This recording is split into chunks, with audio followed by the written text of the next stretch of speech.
So, Ken, when we think of the 1970s, what musical genre do we think of? Disco, baby. I was going to say punk rock, but you're right, disco. Okay, you can be disco, I'll be punk. All right. Yay. It infiltrated everything, it Hey, seems. even though you're the one who's actually in a punk band. All right. Anyway, but you're right, disco.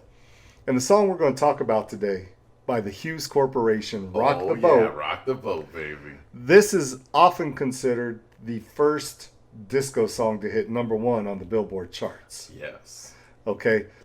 The other song that's in the debate is "Love's Theme" by Love Unlimited Orchestra.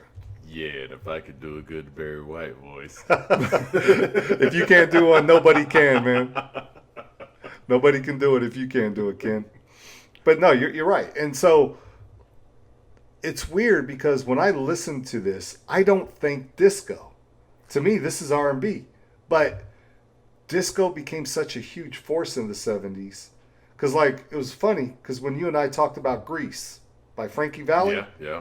I didn't think about disco for that either when I was listening to it. Back in the day when it was Yeah. new and relevant in our ear Right. as kids, yeah. But when we revisited it for the program, Yeah, as grown men and looking back. I was like, all I heard was disco. Yeah. But when I hear this song, to this day, I still don't hear disco.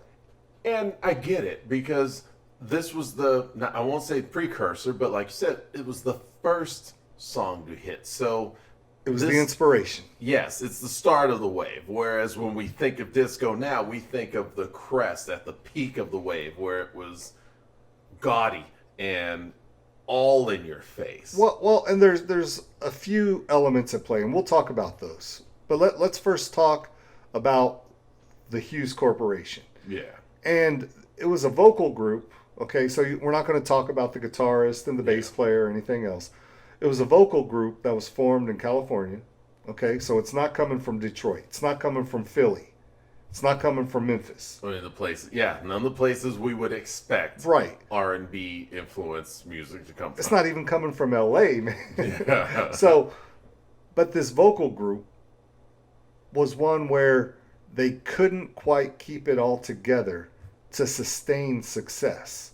And so, if you say the Hues Corporation, people aren't even going to know what you're going to think. Other than you and I, you're correct. No, they're going to think Howard Hughes, which incidentally, their name was inspired by Howard Hughes. Oh, they just spelt it different. That's All right. it. Yeah, the colors, the Yeah. hues.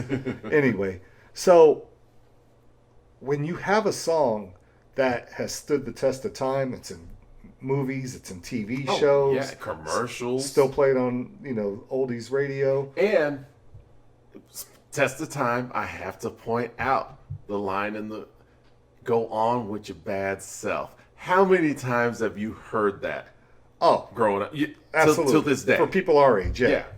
Yeah. And the crazy thing is that they were actually featured in like blaxploitation films. Like Yep. their music was in blaxploitation films. So when you hear like that little funky part, that little funky guitar, Yep. oh no, you know, like hey, they were around this era of black music that was throwing out a lot of funk. This is the era of James Brown. Yeah, that early You know. 70s when you have the chunk going, which is why I play guitar. That sound is what has grabbed me all my life because Right. that's what I was exposed to. And so let's talk about the members of the Hues Corporation. And the mainstay is a guy by the name of Bernard St. Clair Lee. Okay. And if you ever look it up on YouTube, Hues Corporation, he's the guy with the headband. Ah, yes. Rocking it like Wilt Chamberlain back then. And the female in the group is H. Ann Kelly. And she quit eventually to become a minister. All But right. she was on this. And the lead singer was a guy named Fleming Williams. And he was only in for a cup of coffee. So if you see pictures of the Hues Corporation, it has like their other lead singers. This guy was literally in there, sang the song, appeared on top of the pops, and he was out. Oh, snap. Again, the classic getting hosed over in the music business. But you know what? he might have did it to himself, but hey. Yeah, but the group as a whole does get hosed over, as you might say, because they couldn't sustain the success. This song, number one single in the summer of '74, Yeah. released in 1973, over 2 million copies sold. And then if you were to like twist my arm and say name another Hues Corporation Nope, song, couldn't do it. They did have another top 40 song, Rock and Soul, I think it was what it was called. Never heard that song in my life. Yeah, like I said, can't pick it out of the lineup. And so they're not technically a one-hit wonder, but they are. Yeah. But when I think of that, I think, oh my God, think about all the great soul artists that were coming out at this time. The Spinners, the Manhattans, the Shy Lights, Yeah. the Delphonics, Wow. the Stylistics, Main ingredient. Yeah, all of it. Harold Melvin and the Blue Note. You know, Oh, you hit me. I'm just saying, naming them, man. yeah. There's so many great soul acts coming out Yeah. at this time. And I listened because you know me, Ken. I can't just listen to the song. I got to go digging Yes. in the crates. That's why we love you, baby. So I turned on Spotify and I started listening to this album. And this is only like the really the only real dance song on the album. You know, this is the same time Elton John was like using that same chugga guitar Yeah. in his songs, doing Baby dancing. Johnstone. Yeah. Yeah, it's wasn't he the bassist? He's the guitarist. Okay, whatever. I mean, I'll take your word for it. You know the guitar players. But anyway, the point being is that if you would have told them they were a disco group in 1974, they would have said, "Shut your mouth." Yeah, yeah, they would have. They would have. You know, no, we're an R&B act. We're soul, and you can argue with them. Yeah. But this is considered like an early disco song, and it's all because of that guitar lick. But they do have the lush orchestra strings. And the Congo, baby. The conga, yeah. Congo going, which became a staple for, actually, as you mentioned it, those elements you pointed out, yeah, that's staple for disco. Yeah, right. But I don't hear it as a disco song. Yeah, me neither. I just don't. And so let's talk about the music of the song, because we talked about the some of the instruments. It's got that guitar, the chugga guitar. How do you do that on a guitar? You're playing on the the thin strings, Okay. and it's called muting. So you play the chords, so you notes, and then you sort of deaden the sound. But you're still hitting the strings. Yeah, you're still hitting the strings. So it's almost, you're just doing a rhythm, almost like a train, where a train does a steady rhythm. Right. Which is funny. Country guys do it. It's just here, you do it, and the notes are higher. Okay, because that's what Johnny Cash is doing, right? Yeah. That train. So if you think of it that way, and then just sort of keep that press and that roll, that constant motion, but sort of change your rhythm up. To Okay. Where, all right. To where you can groove to it. Yes, to where the ladies are shaking for it. I said that. And we always say this, man. It has that bass groove that makes you Yes. just want to get up and shake. Yep. Right? 'Cause Okay. If she ain't shaking or swaying, there's no need to play it. And then you have the string section, the orchestra. I don't know if that was just a synthesizer, like, fake Or, strings yeah. or an actual string. Doesn't matter. But what really struck me was I always think of this as like, a big production. I never tuned into the piano before. And that piano is being struck hard, man, like a percussion instrument, not just Well, carrying the melody. The piano is a percussion I know, instrument. but what I'm saying is we could argue about whether it's being played like a percussion. You see what I'm saying? Or if the sounds coming out sound like drums, or if they're carrying beats, right? Which most percussion instruments do. It's not just about striking, it's about the sound coming out. This, it's pounding, it's punching. It's like, wow, that piano's coming down hard. Which we usually say about like drums. Yeah, which would also go into how this is considered the first disco, because disco's about dancing, and drums, percussion gets you to move. And if we think about it, so during this time is we see the Congos, and they play a big part in disco. Like now, we're like, well, how did Santana manage to sustain himself? I said that, but he had the hand drum Congos going. It's just an innate thing that humans, regardless of what style we're into, if we have that drive, that percussive drive in the music, it's gonna move us. No, it It's makes like sense. when you take babies, they don't know the styles of music, but you take a toddler and you stand them up, and it's something that's percussive and moving. you're going to see that little diaper bottom of theirs start squatting up and down to the beat. But for me, what was crazy was I didn't realize it listening to it for the first 30 years I listened to this song, 40 years, was, oh my God, that horn section. Oh, yeah. I really didn't. Like, because when we listen to Earth, Wind, and Fire, you hear the horns. Yeah. When we listen to Ooh Child, you hear the horns. Yes. I did not realize, oh my God, one of the things that makes the song so great to me is that horn section coming in and just adding to the tapestry. Yeah. And it's so crazy. So, the songs I write, why do I have horns? I'm like, it has to have horns. But as you point out, the song, the music that we listen to that was prominent, more so in my life than in yours, That's but true. that you're aware of, it all had these horns there. And so it's like, wow, okay, so he's got a chunking guitar and horns. Imagine that. Oh, go figure. Yeah, that's what was poured into me from the first breath. Perfect, man. And so when I've heard this song, I always remember the radio fading it out during as the chorus is singing at the end. Which was that was a crime. They need to go to jail for that. But when I listened to the album version from the album Freedom Stallion, Oh, okay, my.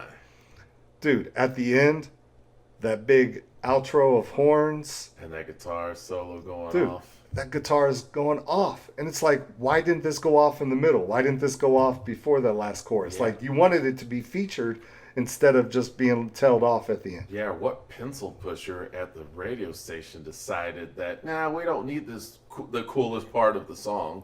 Right. And it was. Ken, and that's the great thing about listening and diving deep into these songs, is you start discovering a song I've loved my whole life. All of a sudden, you discover a new element to it, and you're like, oh my God, Yeah. that's the best part. It's like, where was this all these years? Why didn't I have this growing up? It was us listening to Duran Duran and realizing that that's one of the greatest bassists I've ever heard. Oh my God. It was there in my face the whole Oh, time. the whole time, yeah. How did I not notice this? Where was this? Why didn't I have it? I didn't realize Randy Rhoads could play 7 different solos on one song. I didn't know. You know? I never paid attention before. And then when you pay attention, you start to appreciate those elements. Even more. And that's the great thing. We're talking about a song 40 plus years later, snap, brother, closer to 50 than the 40. And Don't remind me. we're still realizing great parts and significance of this song. We're still getting excited about a song, brother, now as grown men, the same way we did as children. No, you're absolutely right. That's what I love about this, brother. Yeah, no, I'm with you on that. Now, let's look at the lyrics real quick, because the line that's going to catch you is, so I'd like to know where you got the notion. Yeah. Okay, that's it, right? That's and rock on with your bad self. And they keep, they say that towards the end. And you hear those lines and you just remember. Now, I have something to admit. I told you, I've been listening to this song for 40 plus. Yeah. I always thought it was, so I'd like to know if you got the notion. And that changes it. Okay. Yeah. It changes, but it changes the whole meaning of a song, Ken. Yeah. That's why our internet is our greatest friend and our greatest enemy. Yeah. Greatest. Because it messes with your mind. I always thought it was, so I'd like to know if you got the notion, right? Yeah. Which is less confrontational, right? It's Yeah. kind of like saying, hey, you want to hook up? But when you say, so I'd like to know where you got the notion, it's like, oh, you think you're good enough for me? Yeah, that's automatically. Ding, I'm coming out It's the like, corner. It's like, wait a minute. That changes this whole song. I thought this was like a nice come on song. And it's Yep. like, no, it's not. It's like, oh, no, don't rock the boat. Yeah. Right? Yep. Like, oh my God. Like, And it makes more sense going with your bad self. now, and look, the rest of the lyrics are a typical love song, not Yeah. Chrissy Hine, but they're there. Okay. Yeah. And it just, those are the things I love discovering about the songs, about new discoveries. Because I'm telling you, man, when I printed out the lyrics or, looked up the lyrics, I was like, what do you mean? Where? I thought it was if. Yeah. One little One one word little changes everything. One syllable. Yep. Just messed it up for me, man. So I'm kind of like trying to, it's kind of like when your uncle tells you you're French and for 4 years you believe it till you look into it and realize he's full of crap. True story. True story. Yeah. Yeah. Okay, but one word can mess it up. It just makes you reevaluate everything you believe, man. Yeah. Anyway, so look, there's no doubt this song had staying power. Absolutely. Like I said, man, it's all over media. It's still a song that if you hear on the radio, you're probably going to recognize it. You might not know the band. Definitely not going to know you're the not Hues gonna know Corporation. the band, but you will know the song. And rest in peace. Most of them are gone now. The Hues Corporation. And like I've said to you before, this is a song. If you're born in the '70s, yeah, you know this song, Right. And think about that. Just born in the '70s. People born in the later part of the '70s who know this song because it was played and relevant, not just because their parents were spinning vinyl, but because it was still getting played. Right. And that's kind of why I love this moment in time. Because before, you had to go buy it. You had to go, Yeah. buy an album. You're probably not going to like the whole album. There are so many great songs on bad albums. Yes. And there are so many singles that are rare to where you can actually go buy a single. Yeah. Yep. But we live in a time where you can listen to songs, discover new great songs, rediscover songs that you already love, Yeah. and then go through all these rabbit holes of dig deeper and into the crates, man. And I just think it's one of those things where if you're alive today, you are blessed and you get to hear so much great music and discover things in the music that you never knew existed before. Yeah, and it's a song that you've heard countless times. Absolutely. And so look, for anyone listening, let us know what your favorite disco song is. Because we're going to have to put this under disco, right? Yeah.